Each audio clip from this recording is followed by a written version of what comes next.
งลำเสียงพินเสียงน้ำดอกจำปาลมพัดมากินหอมทั่วแด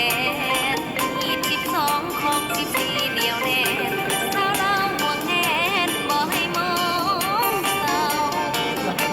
งามเด้เมืองลาวดังเดือนดาวลอยเด่นทั้งฟ้าใจที่ได้เกิดมาอยู่ใต้ฟ้าชื่อว่าเมืองลาวหักลัดลำพาพัฒนา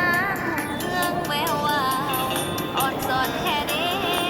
เมืองลาวสำเนียงเสียงเว้า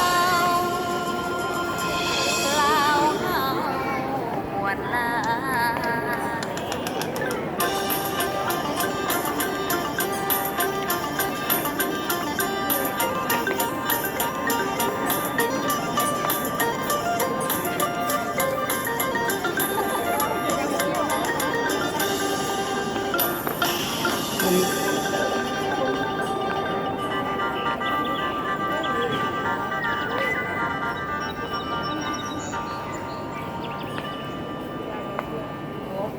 จวน